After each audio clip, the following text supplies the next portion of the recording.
মেরাজ রজনীতে সাইয়েদেনা জিব্রাইল সিদরাতুল মুনতাহা পর্যন্ত গেলেন। ওইখান থেকে দুইটা ঝর্ণা বা নদী নেমে গেল। বিষ্ণু বললেন, জিব্রাইল, এই নদী দুইটা কোন নদী? সাইয়েদেনা জিব্রাইল বললেন, এই দুইটা নদী সিদরাতুল মুনতাহা থেকে পৃথিবীর দিকে নেমে গিয়েছে। আর একটা হচ্ছে ইরাকের ফোরাত নদী, আর একটা হচ্ছে মিশরের নীল নদী। এরপরে সাইয়েদেনা জিব্রাইল বললেন, ইয়া রাসূলুল্লাহ, ইয়া হাবিবাল্লাহ, এই জায়গার নাম হলো সিদরাতুল মুনতাহা। এখানে একটা বড়ই গাছ আছে, এইটা হলো আমার লাস্ট ডেস্টিনেশন, বর্ডার এরিয়া। এই বর্ডার এরিয়ার উপরে যাওয়ার ক্ষমতা আমার নাই। 1 ইঞ্চি উপরে গেলে আমার পাখাগুলোর জ্বালিয়ে সারখার করে দিবে কে? সৃষ্টির শুরু থেকে আজ পর্যন্ত যত নবীর কাছে আমি ওহী নিয়ে দুনিয়ার বুকে নাজিল হয়েছি গো নবী, এই সিদরাতুল মুনতাহায় কান লাগিয়ে আল্লাহর কথা শুনেছি। আজ পর্যন্ত আমিও আল্লাহরে দেখি নাই। নবী গো, আমি তো আল্লাহরে দেখি নাই, এটা আমার লাস্ট এরিয়া। আমার যে দেখেন আপনি কোরআন নাজিল করে উপরের দিকে উড়াল দিতে, আমি উড়াল দিয়ে এখানে এসে বসে থাকি। সুবহানাল্লাহ পড়েন। এর উপরে আমি যেতে পারবো না, পাখাগুলো জ্বলে যাবে, যাওয়ার পারমিশন নাই। তবে আপনারে পারমিশন দিছে কে? আমি এইখানে দাঁড়িয়ে রইলাম, আপনার মিটিং আল্লাহর সাথে শেষ করে আপনি নেমে আসেন গো নবী। নবী যান, আপনার মিটিং এর জন্য, আপনাকে সারপ্রাইজ দেওয়ার জন্য আপনার অপেক্ষায় আল্লাহ অপেক্ষমান। সুবহানাল্লাহ। তার মানে ফেরেশতা যেখানে শেষ, বিশ্বনবীর খেলা ওইখানে শুরু, ঠিক কি না?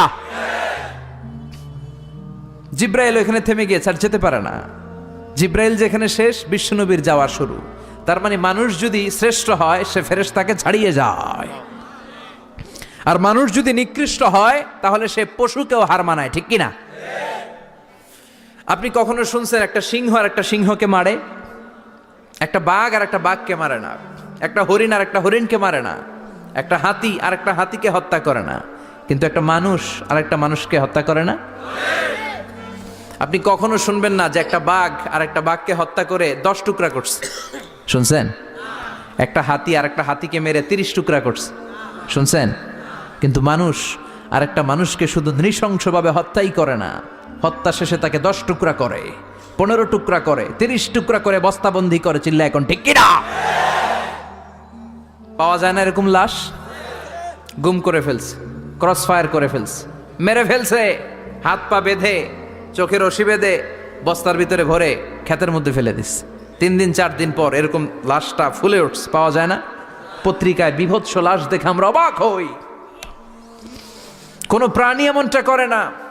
মানুষ মানুষকে মেরে টুকরা টুকরা করে।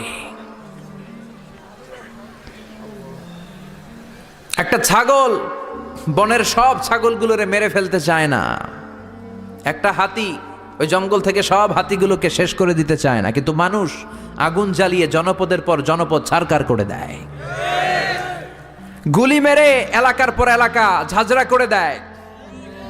দ্বিতীয় বিশ্বযুদ্ধের সময় আমেরিকা জাপানের 2টা সিটিতে 2টা বোমা মেরেছে, হিরোশিমা নাগাসাকি। হিরোশিমাতে মেরেছে লিটল বয়, নাগাসাকি শহরে ফেলেছে ফ্যাটম্যান। যে বোমা মারতেছে নিচে, ওই পাইলটগুলো মানুষ না? মানুষ।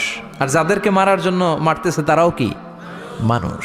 মানুষ এতটাই নিকৃষ্ট হতে পারে, সে তার জনপদের সবাইকে সারখার করে দেয়, তার গোষ্ঠীর সবাইকে মেরে ফেলতে কুণ্ঠাবোধ করে না। চিল্লা এখন ঠিক কিনা? এজন্য আল্লাহ ডেকে বললেন, লাহুম কুলুবুল লা ইয়াফকাহুনা বিহা ওয়া লাহুম আ'য়ুনুল লা ইউবসিরুনা বিহা ওয়া লাহুম আযানুল লা ইয়াসমাউনা বিহা উলাইকা কাল আনআমি বাল হুম আদাল উলাইকা হুমুল গাফিলুন। আল্লাহ বললেন, ওদের চোখ আছে, ওরা চোখ দিয়ে দেখে না। হৃদয় আছে, হৃদয় দিয়ে তার ভাইয়ের জন্য তার মায়া লাগে না। কান দিয়ে আকুতি চিৎকার এই কথাগুলো শুনতে পায় না। উলাইকা কাল আনআম, দেখতে এদের হাত আছে, পা আছে, চোখ আছে, দেখতে মানুষের মতো, আসলে এগুলো মানুষ না, এগুলো পশু। বালহুম আদাল, পশুর চেয়েও খারাপ, ঠিক কিনা? এগুলো শুধু পশুই না, এগুলো পশুর চেয়েও খারাপ। এই কোরআন যদি আপনি পড়েন, আপনার এই পশুত্বের মনোভাবটা দূর হয়ে যাবে, আপনি মানুষের মতো মানুষ হতে পারবেন, ঠিক কিনা? এজন্য আল্লাহ মানুষের নামে একটা সূরা দিলেন, সূরার নাম আল ইনসান। সূরার নাম সবাই বলেন আর জোরে। ইনসান মানে কি? আরো জোরে কন। আমরা সবাই কি? মানুষ। মানুষ নিয়ে মানুষের মধ্যেও কৌতূহলের শেষ নাই। বিজ্ঞানীদের মতে মানুষ হচ্ছে হোমোস্যাপিয়েন্স গ্রুপের একটা প্রজাতি, যার বিবেক আছে, বাক শক্তি আছে, বুদ্ধি আছে, চেতনা আছে, উপলব্ধি করার মতো ক্ষমতা আছে। চিল্লা এখন ঠিক কিনা? মানুষের আসল রূপটা কি, মানুষ আসলে কেমন, এ নিয়ে মানুষেরই গবেষণার শেষ নাই। আপনারা একজন জার্মানি দার্শনিক আছে কার্ল মার্কস, নাম শুনে থাকবেন, শুনছেন না? উনি অনেক গবেষণা করে পাইলেন মানুষ হচ্ছে পেট সর্বস্ব জীব, মানে মানুষের পেট ঠান্ডা তো দুনিয়া ঠান্ডা। উনি গবেষণা করে পাইছে মানুষের পেট ঠিক তো সব ঠিক। উনার পরে আরেক দার্শনিক আসলো, ওনার নাম হচ্ছে ভ্লাদিমির লেনিন। উনার বাড়ি হচ্ছে রাশিয়া, উনি রাশিয়ান স্কলার, ফিলোসোফার। উনি এসে বললেন না, মানুষের পেট সমস্যা বড় সমস্যা নয়, মানুষের আসল সমস্যা হচ্ছে যৌন সমস্যা, সেক্স সমস্যা। মানুষের সেক্স ঠান্ডা তো সব ঠান্ডা। চার্লস ডারউইন, ইংল্যান্ডের আরেক দার্শনিক, উনি এসে বললেন তারা দুজন যা বলছে সব ভুল বলছে। মানুষের পেটের সমস্যা আসল সমস্যা না, মানুষের সেক্স সমস্যাও আসল সমস্যা না। আসলে মানুষ মানুষই না, মানুষ হলো বান্দর। মানুষ কি? বানর থেকে সময়ের বিবর্তনে, কালের বিবর্তনে বানরগুলো মানুষ হয়ে গিয়েছে। মাথার তার যদি একটু ঢিলা হয়, যা হয় আর কি।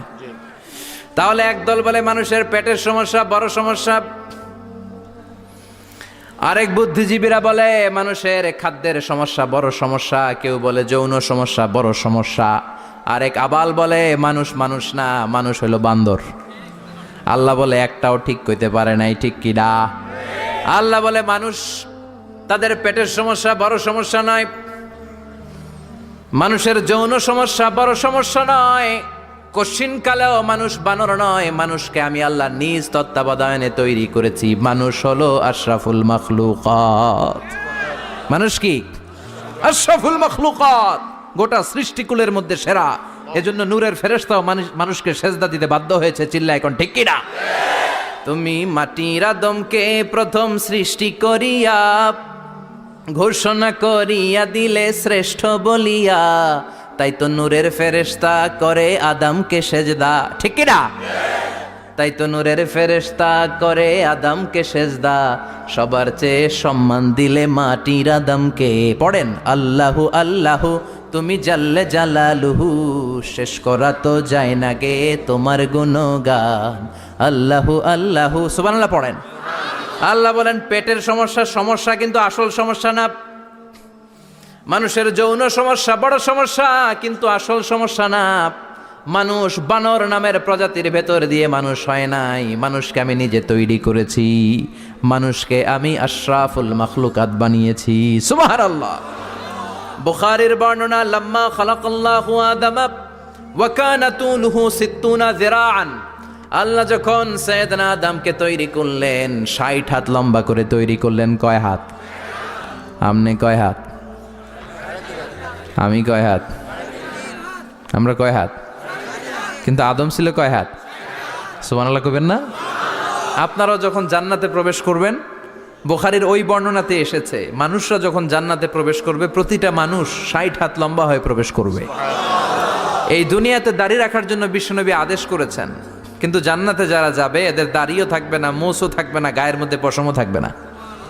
সুবহানাল্লাহ বাড়ি দিয়ে গিয়া চিৎকার করে পড়েন আল্লাহু আকবার।